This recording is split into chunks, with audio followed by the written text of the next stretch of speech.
Boa noite, irmãos. Graças a Deus. Nós somos gratos a Deus pela oportunidade de estar aqui com a igreja mais uma vez. Nós trazemos um abraço fraternal da Igreja Batista Betel a todos os irmãos.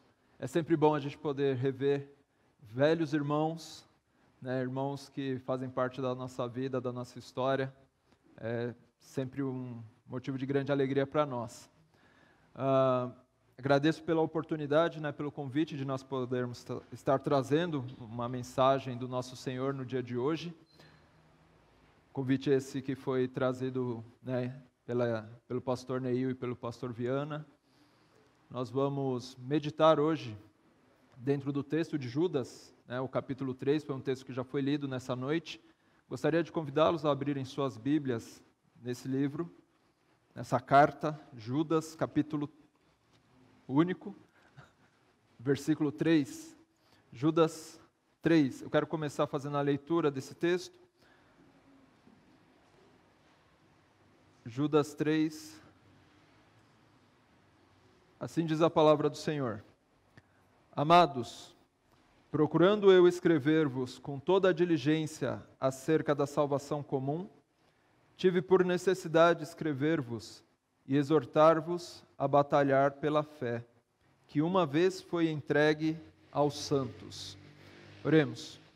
Santíssimo Deus, soberano Pai, nós louvamos o Teu santo nome, somos gratos a Deus pela Tua palavra, Senhor, viva e eficaz, poderosa, ó Deus, para transformar vidas, para nos dar, ó Pai, salvação. Nós queremos, ó Santíssimo Deus, que o Senhor fale conosco por meio desta palavra, Senhor, que nós sejamos exortados, edificados por ela. Aquele que, ó Pai, ainda não conhece a Cristo como o seu Senhor e o seu Salvador, o seu dominador, que essa pessoa, ó Pai, possa hoje se arrepender dos seus pecados e possa confessar a Cristo como seu único e suficiente Salvador.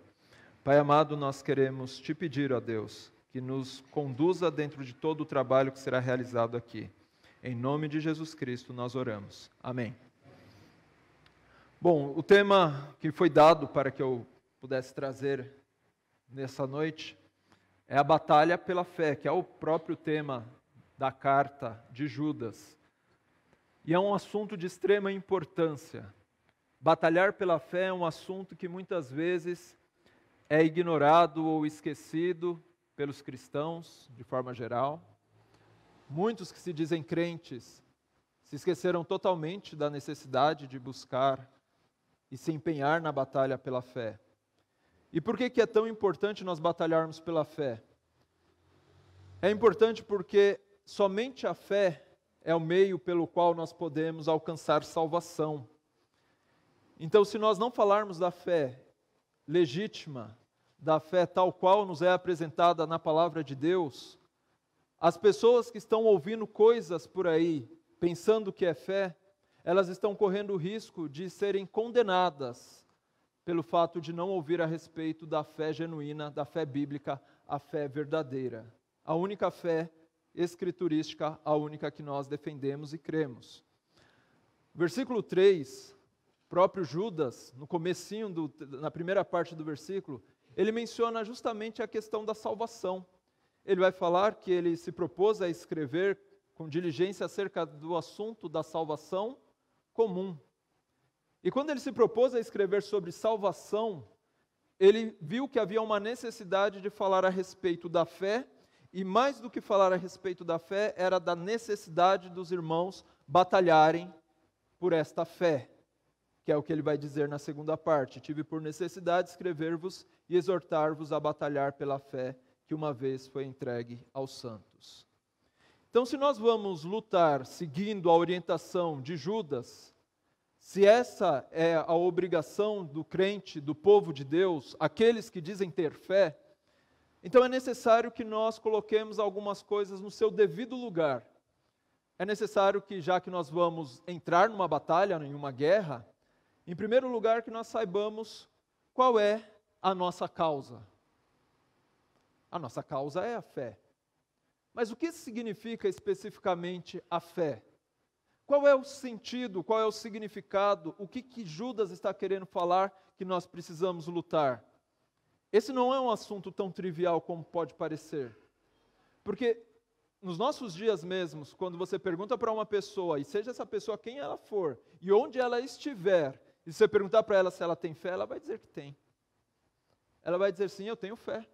E eu estou falando dos lugares assim mais inapropriados ou menos prováveis.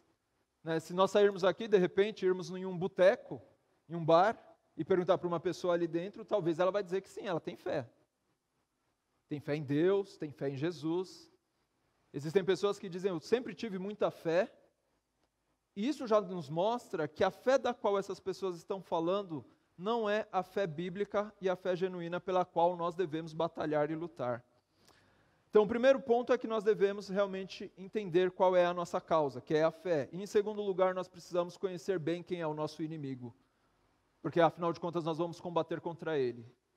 Então, falando a respeito da fé que foi uma vez dada aos santos, vamos definir um pouco melhor o que significa fé. Começando por dizer aquilo que fé definitivamente não é, mas que muitas pessoas pensam que é. Existem pessoas que pensam que a fé é apenas acreditar em Deus. Foi o exemplo que eu acabei de dar. As pessoas falam, eu acredito em Deus, então isso significa que eu tenho fé. Só que quando você vai olhar para a palavra de Deus, especificamente um texto que está em Tiago, capítulo 2, versículo 19, você vai ver que o diabo também crê em Deus. E é interessante observar, porque o diabo é descrito como crendo em Deus, como sendo Deus um só. Né? O diabo, doutrinariamente, pelo jeito, ele é um conhecedor da teologia de uma forma como muitos que se dizem cristãos nos dias atuais não são. Então, o fato de acreditar na existência de Deus ou crer que Deus é uno, não significa que a pessoa tem fé. Significa apenas que a pessoa é bem informada a respeito de um dos aspectos a respeito do Deus Criador. Fé também não é obedecer a mandamentos de homens, o que acaba fazendo com que muitas pessoas sigam por um caminho muito perigoso, porque houve um pregador, um líder religioso dizendo que a pessoa para ser salva, ela precisa fazer determinadas obras na sua vida, e se ela fizer por merecer, ela vai ser salva.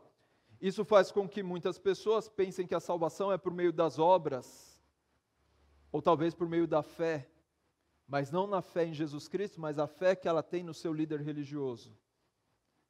Isso é algo também que não se coaduna com a palavra de Deus. A fé genuína é uma fé que nos coloca de acordo com a palavra e os mandamentos de Jesus Cristo. E esse é um outro ponto. Porque uma fé que não nos coloca em obediência aos mandamentos de Jesus Cristo não é uma fé bíblica, não é uma fé escriturística, não é uma fé verdadeira. Eu gostaria de compartilhar com os amados que abrissem em 1 João suas Bíblias no capítulo 2, voltando aí 3 ou 4 páginas, talvez 5, você vai chegar aí no primeira epístola de João, capítulo 2, eu quero ler com vocês o versículo 3. Capítulo 2, versículo 3 diz assim: E nisto sabemos que o conhecemos, se guardarmos os seus mandamentos. Também quero ler o versículo 6. Aquele que diz que está nele, também deve andar como ele andou. E versículo 9. Aquele que diz que está na luz e odeia seu irmão, até agora está em trevas. E o versículo 15. Não ameis o mundo, nem o que no mundo há. Se alguém ama o mundo, o amor do Pai não está nele. Ora, nós conseguimos entender então, dentro daquilo que nós estamos buscando fazer aqui, dentro de definição de fé, olhando para esses versículos do capítulo 2 de 1 João, nós entendemos que a fé genuína, ela vai fazer com que nós nos submetamos aos mandamentos de Jesus Cristo. Ele falou no versículo 3 a respeito de nós guardarmos os seus mandamentos. O versículo 6, ele fala que faz com que nós andemos nos seus caminhos. O versículo 9 nos mostra algo que é muito claro para nós, que demonstra a nós mesmos se nós de fato amamos a Deus, que é o fato de nós amarmos aos nossos irmãos. E também se nós nos relacionarmos de uma maneira com este mundo. O modo como nós nos relacionamos com as coisas desse mundo diz muito a respeito da nossa fé, e especialmente a respeito da nossa obediência ao nosso Senhor Jesus Cristo. Então é necessário que nós entendamos que a fé bíblica é uma fé que promove algumas coisas na vida daqueles que têm a fé, e não apenas uma ideia. Bom, seguindo para outro texto, os irmãos conhecem bem a definição clássica de fé, que encontra-se em Hebreus capítulo 11, versículo 1, que diz, ora, a fé é o firme fundamento das coisas que se esperam e a prova das coisas que não se veem. Essa é a definição clássica de fé. Quando você pergunta para alguém que é entendido um pouco de Bíblia, essa pessoa vai dizer que aqui você tem uma definição clara a respeito da fé. Mas o que especificamente nós podemos entender desse versículo? Nós podemos dizer logo de cara que a fé não é um sentimento ou uma mera impressão. A fé nos é mostrada em Hebreus de uma maneira muito diferente, chama ela de um firme fundamento. Ora, um firme fundamento não é uma ideia. Um firme fundamento é algo onde eu posso definitivamente construir alguma coisa em cima, sem a preocupação de que aquilo venha a ruir. E quais são as coisas que nós podemos construir sobre uma fé genuína? Nós podemos construir a nossa própria vida. A vida do homem pode ser construída sobre o fundamento da fé. E mais do que isso, por meio da fé genuína, nós podemos ter uma firme esperança. A esperança certa de que um dia nós haveremos de obter bens futuros. Porque a fé no nosso Senhor Jesus Cristo, ela nos garante bênçãos espirituais, de maneira que nós não podemos comparar com as coisas que possuímos aqui na terra. A fé sendo um firme fundamento, e aí ele vai falar das coisas que não se veem, e prova daquilo que se espera, significa dizer que aquele que tem uma fé genuína, ele tem a sua vida totalmente moldada e transformada pela expectativa daquilo que está para ser revelado e que já foi anunciado para aquele que tem fé. Os que têm fé, eles sabem qual é o futuro desse mundo. Nós vemos as pessoas preocupadas com o aquecimento global, com todas as questões de guerras, né? E todas essas coisas o nosso Senhor Jesus Cristo já havia nos dito. Ele falou que haveria terremotos, haveria guerras, rumores de guerras. Tudo que nós estamos vendo acontecer nada mais é do que o cumprimento daquilo que Jesus Cristo nos disse. E nós que temos fé em Jesus Cristo, sabemos que Deus tem prometido um novo céu e uma nova terra. Ele tem falado para aqueles que têm fé que nós somos peregrinos e forasteiros nessa terra, de tal modo que nós somos guiados ou moldados por uma visão de mundo muito diferente da visão desse tempo presente. A nossa visão de mundo, ela inclui a eternidade. E não somente a eternidade como uma ideia abstrata de algo que possivelmente vai acontecer. A fé verdadeira, ela nos dá a garantia de que nós seremos participantes da eternidade. Nós herdaremos o reino de Cristo e reinaremos juntamente com Ele. O serviremos como reis e sacerdotes, segundo a sua palavra em Apocalipse. O que é então a fé, de fato? O que a fé promove no homem?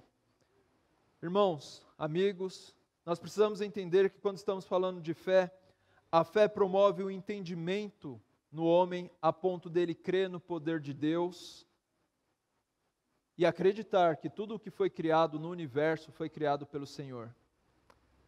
E nós acreditamos nisso por conta da fé. A fé faz com que um homem ofereça um maior sacrifício.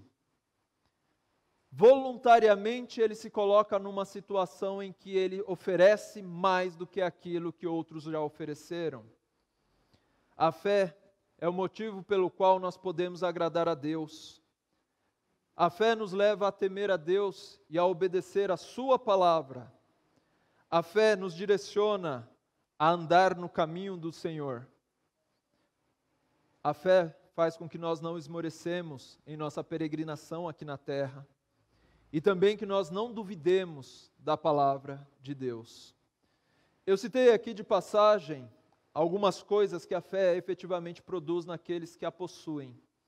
E eu fiz isso porque eu tirei isso não da minha cabeça, mas essas paráfrases que eu acabei de fazer aqui, elas são tiradas do livro de Hebreus, capítulo 11, onde lá nós temos o exemplo de homens de fé. O que é então a fé bíblica? Já que estamos buscando essa definição. Eu tentei definir a fé bíblica então, com base nesses textos que eu mencionei, como uma crença sobrenatural em Deus e no seu Filho Jesus Cristo, que traz sentido à vida do homem e transforma a sua vida de uma forma incrível. A fé não é abstrato. A fé faz coisas na vida do homem. A fé bíblica, ela nos torna discípulos de Jesus Cristo, ela nos faz negarmos a nós mesmos, ela nos dá a prova de que há um novo nascimento, há uma nova criatura que foi gerada, ela produz frutos dignos de arrependimento. E principalmente, sabemos pela palavra de Deus, Efésios capítulo 2, versículo 8, que somente pela graça de Deus, por meio da fé, é que um homem recebe o dom de Deus, que é a salvação. Não há como uma pessoa ser salva sem fé. A fé é o meio dado por Deus para que uma pessoa possa ser salva, e isso não vem de vós, é um dom de Deus. E contra essa fé poderosa, e ela é poderosa porque ela transforma vidas. Ela transforma um homem que antes odiava a Deus e odiava tudo que se dizia a respeito a Deus, faz com que essa pessoa se coloque aos pés prostrados daquele que Deus enviou, o seu Filho Jesus Cristo, e faz com que ele o ame de tal maneira que ele abandona todas as questões da sua vida e todos os embaraços para que possa glorificar aquele que morreu na cruz pelos seus pecados.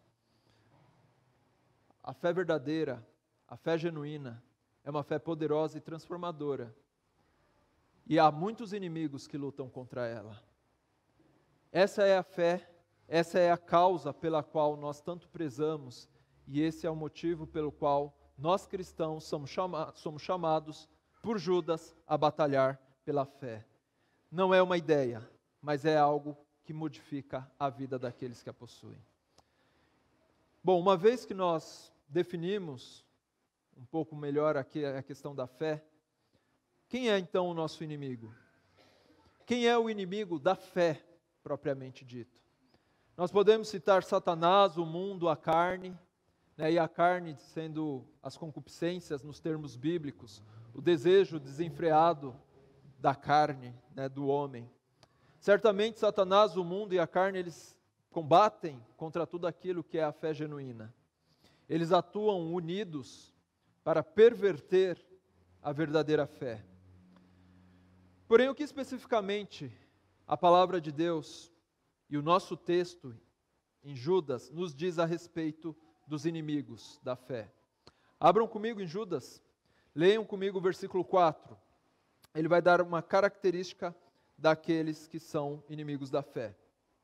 Diz assim, versículo 4: Porque se introduziram furtivamente alguns, os quais já antes estavam escritos para este mesmo juízo, homens ímpios que convertem em dissolução a graça de Deus e negam a Deus, único dominador e Senhor nosso, Jesus Cristo. Algumas características que nos são apresentadas aqui a respeito de um tipo de pessoa, homens que são descritos como homens ímpios, ou seja, eles não têm reverência pelas coisas de Deus, são pessoas que não zelam e não têm afeto por aquilo que agrada a Deus. Essas são as pessoas ímpias, É o contrário de pessoas piedosas, pessoas que têm zelo, cuidado, dedicação às coisas de Deus. Então ele fala que haveriam homens ímpios. Esses homens, eles trabalhariam na dissolução da graça de Deus. Ou seja, eles perverteriam a liberdade que a graça dá ao homem e a transformaria em libertinagem. Esse é um ponto importante, porque quando nós ouvimos a respeito da graça e quando falamos a respeito da salvação, nós sabemos, Efésios capítulo 2, que a salvação é pela graça de Deus. Não existe outro meio de uma pessoa ser salva, não é pelas suas obras, pelas coisas boas que você faz. Nada disso pode te salvar. A única coisa que te salva é a graça de Deus, que significa o favor imerecido de Deus a nós. O que significa que para você ser salvo, você precisa ser uma pessoa que não mereça a salvação. Porque a única coisa que vai te salvar é o favor imerecido dele. Então você precisa reconhecer que não existe absolutamente nada que você faça para que você seja salvo. Agora, o que fazem essas pessoas ímpias? E talvez, por conta da cultura em que nós vivemos, você possa ter tido esse mesmo pensamento, ou possa estar com esse mesmo pensamento ainda hoje, de que você precisa fazer alguma coisa para ser merecedor da salvação. Só que isso é obra dos ímpios. Os ímpios, eles transformam em dissolução a graça de Deus, e aquilo que Deus dá gratuitamente para o homem, eles falam, bom, já que é de graça mesmo e não existe nada que eu possa fazer, então eu posso continuar a viver da forma como eu sempre vivi, eu posso fazer todos os pecados, porque afinal de contas, salvação é pela graça mesmo, então não há absolutamente nada que eu faça que possa me condenar, porque eu já estou com a graça de Deus, eu aceitei a graça dele, é o que muitas pessoas vão dizer, e são justamente essas pessoas de quem Judas está falando, que eles dissolvem, eles transformam em dissolução a graça de Deus, por meio da imoralidade e dos abusos da graça de Deus. Eu não sei vocês, mas assim, eu já ouvi da boca de pessoas que se declaravam cristãs, que fazendo coisas que obviamente a Bíblia condena, e sendo repreendido por outro cristão a respeito daquilo que ele estava fazendo, ele disse, não, você é um legalista, um moralista, por falar que eu não posso fazer isso. A gente está na época da graça agora, não tem mais nenhuma questão, não tem mais nenhuma culpa, toda a culpa foi levada sobre Jesus Cristo. E assim essa pessoa continuou a viver dissolutamente. E isso não é graça. Isso é uma perversão da graça, e isso é libertinagem. E era exatamente isso que muitas pessoas estavam fazendo durante aquele período inicial ali ainda das igrejas, por volta do ano 60, quando Judas escreveu essa carta. Eles negam também o domínio e o senhorio de Jesus Cristo. É o que fala ainda no final do versículo 4, que é o único dominador, ele vai falar, e negam a Deus, único dominador, e Senhor nosso, Jesus Cristo, tanto Deus como Senhor nosso. Eles vão negar o senhorio de Jesus, o que significa dizer que eles não vão se submeter à lei de Cristo, eles não vão ouvir os mandamentos para obedecê-lo. Versículo 8, diz também que esses homens, eles contaminam a sua carne. Leiamos o versículo 8. E contudo também estes, semelhantemente adormecidos, contaminam a sua carne e rejeitam a dominação e difamam as dignidades. A dominação aqui é uma referência direta ao versículo 4, quando fala que o único dominador é Jesus Cristo. E esses homens, eles agem de forma dissoluta, difamam as dignidades, e eles contaminam a sua própria carne em semelhança ao que acontecia com a cidade de Sodoma e Gomorra. Ele está falando aqui de pecados na área sexual, porque é o exemplo que ele deu anteriormente, o versículo 7. A questão é que esses homens, eles não estão preocupados com os pecados que cometem. Eles continuam com um certo discurso de cristão, mas eles vivem uma vida que não se coaduna com os mandamentos do nosso Senhor Jesus Cristo. Eles rejeitam o domínio de Cristo, assim como todo o tipo de autoridade. Não existem para eles autoridades civis e nem autoridades espirituais. O pastor para essas pessoas não é alguém digno de honra, porque eles não consideram que devam honrar aquele que foi chamado ao ministério. E por esse motivo, eles seguem dissolutamente dentro de seus caminhos, espalhando a sua iniquidade. Versículo 16, mais uma característica desses inimigos da fé. Estes são murmuradores, queixosos da sua sorte, andando segundo as suas concupiscências, e cuja boca diz coisas muito arrogantes, admirando as pessoas por causa do interesse. Esse aqui é um ponto, até certo ponto, delicado, porque tem muito crente que cai nesse pecado de murmuração, né? E se queixam da sua sorte. Olham para a vida com uma ótica do tipo, por que as coisas nunca dão certo para mim? E isso não é a ótica de um cristão maduro na fé. Nós não podemos lamentar as coisas que acontecem ao nosso redor da forma como os ímpios lamentam, porque nós temos o conhecimento de que todas as coisas estão no domínio de Deus e que todas elas contribuem para o bem daqueles que amam a Deus e são chamados pelo seu decreto. Uma vez que nós temos esse entendimento, e se nós cremos de fato, se nós temos fé na palavra do Senhor, nós não podemos agir como esses inimigos da fé que são murmuradores e queixosos, aí uma característica daqueles que têm falta na fé. Eles passam a ser murmuradores e queixosos da sua sorte, e andam segundo as suas concupiscências, e cuja boca falam coisas muito arrogantes. Então eles são arrogantes e interesseiros também, porque eles admiram as pessoas e elogiam as pessoas por conta do seu interesse. Versículo 18, os quais vos diziam que nos últimos tempos haveria escarnecedores, que andariam segundo as suas ímpias concupiscências. Eles são escarnecedores, zombadores, não levam a palavra de Deus a sério, e nada do que Deus diz na sua palavra é levado a eles de forma séria. Isso faz com que eles vivam a sua vida da maneira como eles bem entendem. E para eles, qualquer circunstância, da forma como eles vivem, pode ser ajeitada de uma outra maneira que nós não encontramos na Bíblia, como fazê-lo, mas eles dizem que existem modos de resolver determinadas questões na sua vida. E a última característica deles, versículo 19, eles não têm o Espírito Santo. Versículo 19, estes são os que a si mesmos se separam, sensuais, e que não têm o Espírito. Logo nós vimos aqui várias características que Judas dá para aquelas pessoas que são inimigos da fé. São as pessoas a quem nós devemos tomar cuidado, nós devemos notá-las, nós devemos olhar também para nós mesmos e ver se essas características não estão em nossas vidas. A questão é que nós precisamos conhecer quem são os inimigos, uma vez que nós somos chamados a combater. E quem são essas pessoas? São aqueles que se passam por crentes, mas eles negam o poder da fé e do Evangelho do nosso Senhor Jesus Cristo. São pessoas que estão no nosso meio.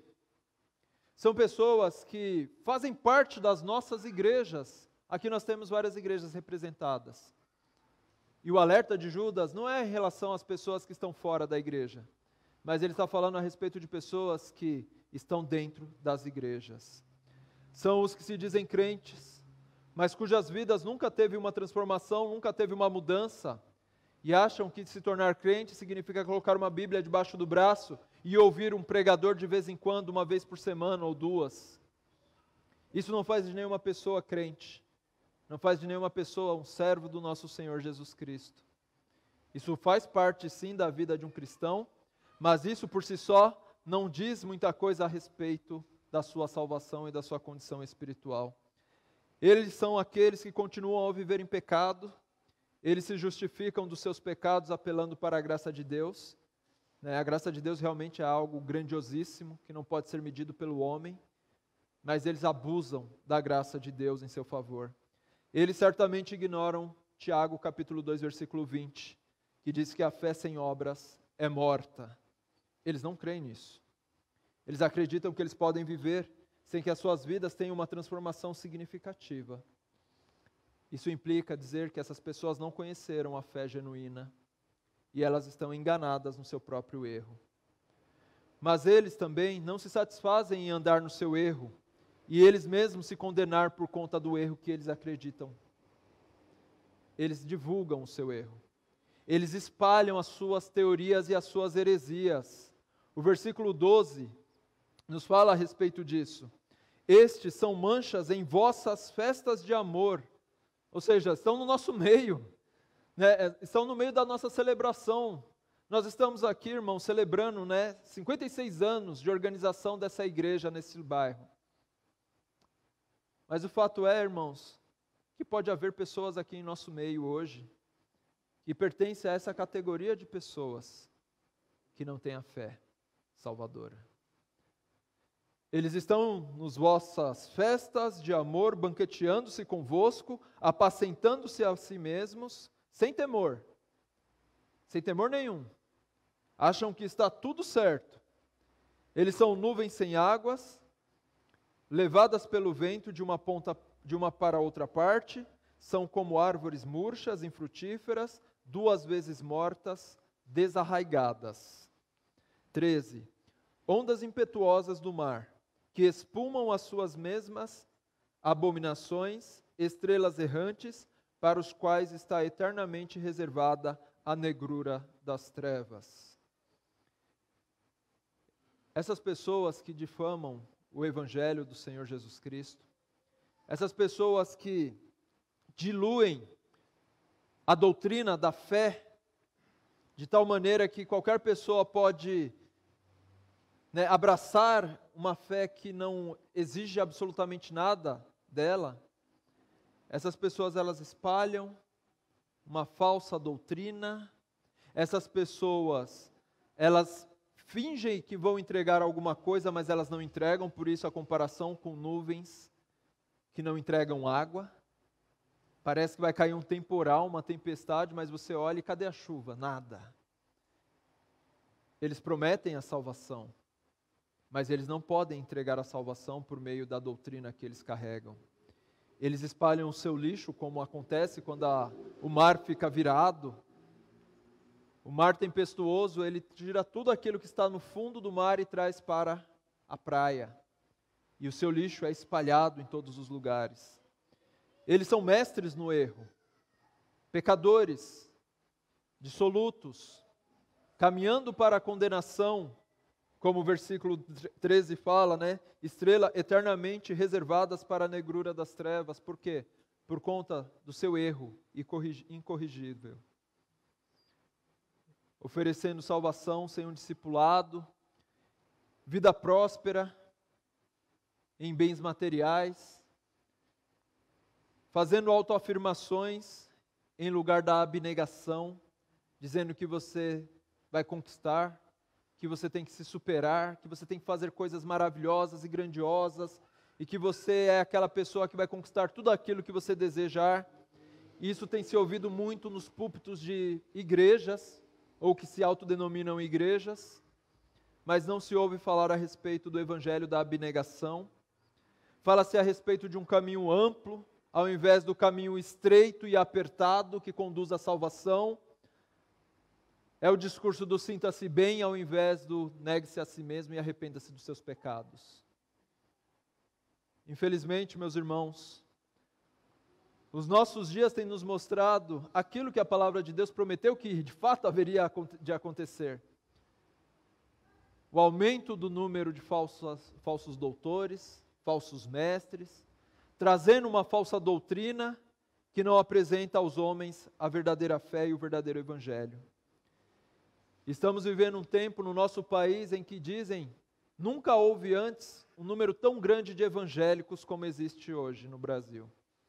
No entanto, qual é a diferença que nós vemos acontecer na nossa nação? A nossa nação ela tem melhorado na proporção de evangélicos que existem hoje em dia? Pela quantidade que dizem que existe, o Brasil deveria estar muito melhor do que ele está hoje. Mas nós não enxergamos essa mudança. Por que será? E a resposta para isso é porque muito provavelmente a maior parte dessas pessoas que se autodenominam evangélicas ou cristãs nos dias atuais, elas têm sido propagadoras e elas têm ouvido daquele evangelho que não é o evangelho da fé bíblica. Eles ouvem a respeito daquele evangelho que é inimigo da verdadeira doutrina.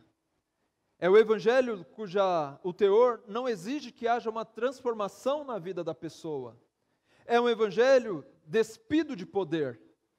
É um evangelho que não pode fazer absolutamente nada na vida do miserável, na vida daquela pessoa que tem vícios, da pessoa que tem um casamento destruído, da pessoa que é viciada em pornografia, da pessoa que é viciada em jogos.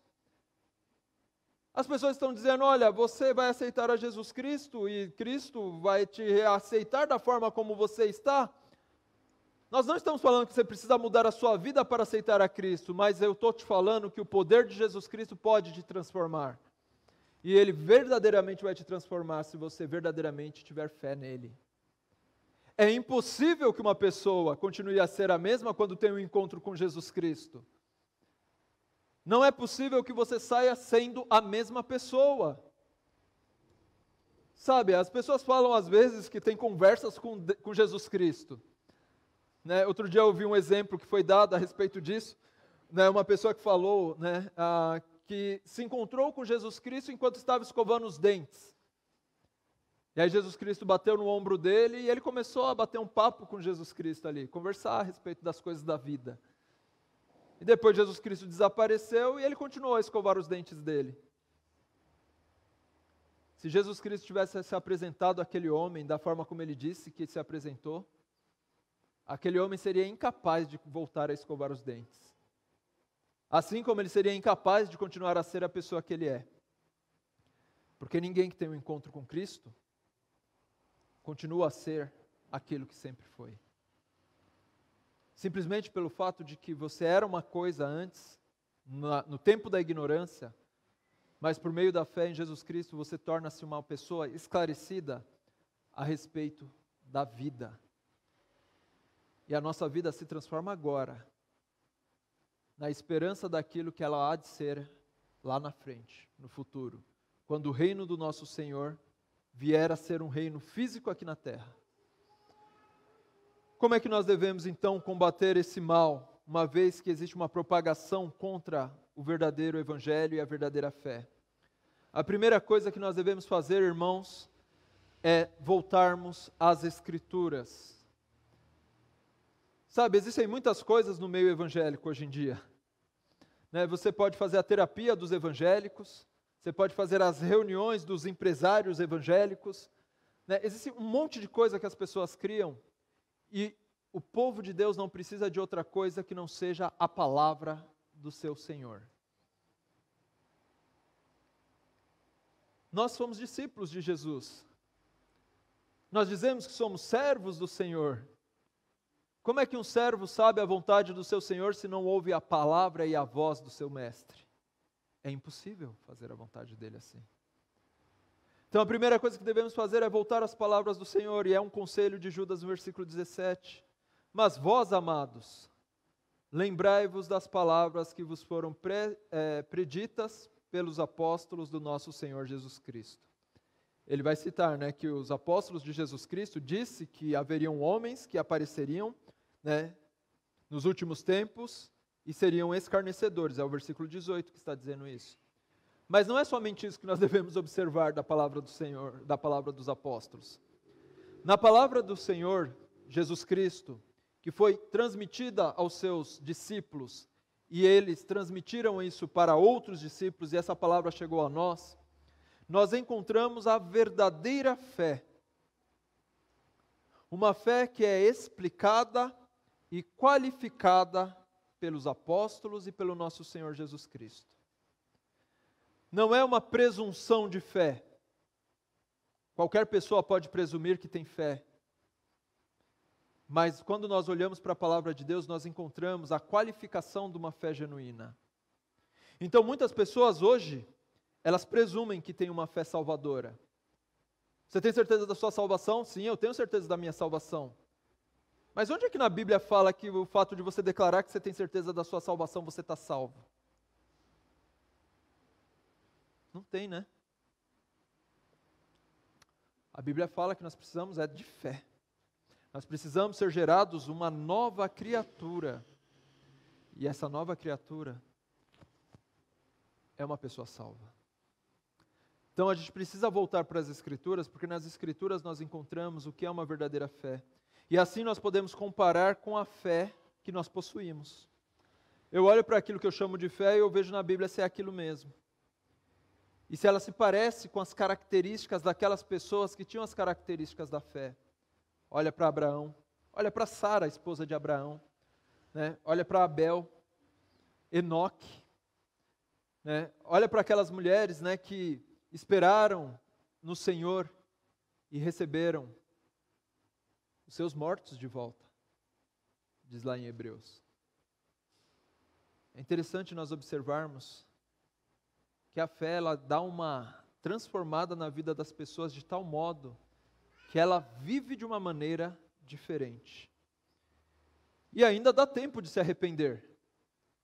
Né? Se talvez você compare a sua fé como algo incipiente ou algo que não faz sentido ou que não se coaduna com aquilo que a Bíblia diz, você ainda tem um tempo.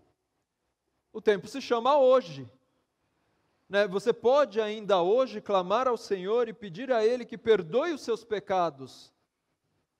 E clame a Ele para que te dê uma fé genuína, uma fé transformadora, uma fé poderosa, que seja suficiente para te manter firme no tempo mau. É isso que nós precisamos para as nossas vidas. Voltar às Escrituras para encontrar a primeira fé. Em segundo lugar, nós precisamos nos edificar a nós mesmos. Se existe um combate a ser combatido, é preciso que nós estejamos fortalecidos para entrar nessa batalha. Versículo 20 ele diz: mas vós, amados, edificando-vos a vós mesmos sobre a vossa santíssima fé, orando no Espírito Santo. Nós não somos chamados a passar essa vida aqui na terra sem fazer a diferença. Não é esse o nosso chamado. O Senhor Jesus Cristo deu a sua vida na cruz para que todo aquele que nele crê não pereça, mas tenha a vida eterna, de tal modo que todo aquele que tiver fé genuína em Cristo estará salvo. Mas uma vez que nós estamos em Cristo, nós devemos então seguir os passos do nosso Senhor Jesus Cristo. Nós somos chamados a ser sal nessa terra e luz nesse mundo. E não para nos acomodarmos, sabe, com a vidinha cristã, de pegar a nossa Bíblia, ir à igreja, depois passar a semana inteira cuidando dos nossos negócios, e depois, hoje é domingo, tem um jogo bom na televisão? Não tem, então eu vou para a igreja. Né, irmãos? Sabe, aquilo que muitos crentes fazem hoje em dia é uma coisa que seria considerada tenebrosa para os nossos irmãos do primeiro século. Sabe, a quantidade de coisas que se tornaram desculpas aceitáveis para que o cristão não congregue é algo, eu não sei se acontece só lá em Betel, acontece aqui também? Eu acho que acontece em todo lugar, né? Mas as pessoas dão as desculpas mais esfarrapadas e elas acham que dando essa desculpa para o pastor, elas estarão desculpadas diante de Deus. E sabe qual é o problema? Eu costumo dizer isso lá na igreja, que às vezes a pessoa fala assim, mas Deus conhece o meu coração. E eu costumo dizer para a pessoa, eu falo, e aí é que está o problema. Ele realmente conhece o seu coração. E Ele sabe que essa sua desculpa, que não convence nem o seu pastor, não tem chance alguma de convencer a Deus, como uma desculpa justificável. Que fé é essa? Né, que a questão climática nos impede de congregar e adorar aquele que deu a sua vida por nós. E nós encontramos qualquer desculpa para não ir, sabe? Existe algumas justificativas? É claro que existe, óbvio. Tem coisas que realmente nos impedem. Mas é bem verdade que a maior parte dos crentes dão desculpas esfarrapadas para se auto-justificarem de suas falhas. Ele fala que nós precisamos nos edificar a nós mesmos. Nós devemos ser luz nesse mundo e sal nessa terra. Importa nós entendermos, irmãos e amigos, que nós precisamos, como seres viventes aqui na terra, progredir em direção ao alvo e o objetivo estabelecido pelo nosso Senhor Jesus Cristo. Nós não pertencemos a nós mesmos. Nós somos servos. Sabe, talvez as coisas não estejam muito claras, mas Um servo, ele não escolhe o tipo de trabalho que ele tem que fazer. Ele simplesmente se submete a fazer aquilo que agrada ao seu Senhor. E ele vai e faz. Com as suas forças, com a sua capacidade e até com a sua falta de capacidade. Mas ele simplesmente se submete à vontade de Deus. Ele não fica esperando, ele não fica procurando desculpas. Ele faz e ele progride. Nós precisamos edificar sobre a nossa santíssima fé. A fé não é algo trivial. Ela não é algo que nós podemos ignorar. E quando eu falo a respeito dessas questões de, presença em cultos, adoração a Deus, todas essas questões que eu mencionei agora, é porque a nossa fé, ela é algo santíssimo. Algo santíssimo significa que é algo que não é algo que é simplesmente separado para um propósito. É algo que é mais do que separado para algum propósito, porque está no superlativo, é santíssimo. A fé que nos foi dada pelo nosso Senhor Jesus Cristo é algo tão poderoso e sublime, e é sobre ela que nós devemos edificar.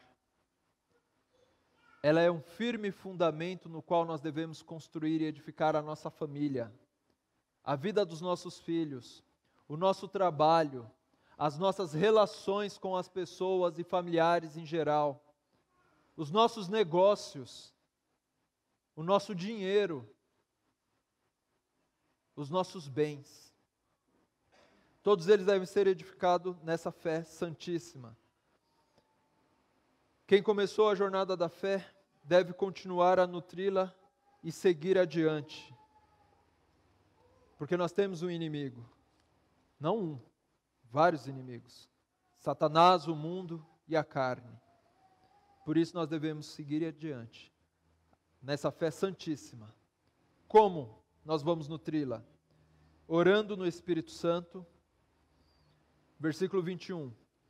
Conservai-vos a vós mesmos no amor de Deus, esperando a misericórdia de nosso Senhor Jesus Cristo para a vida eterna.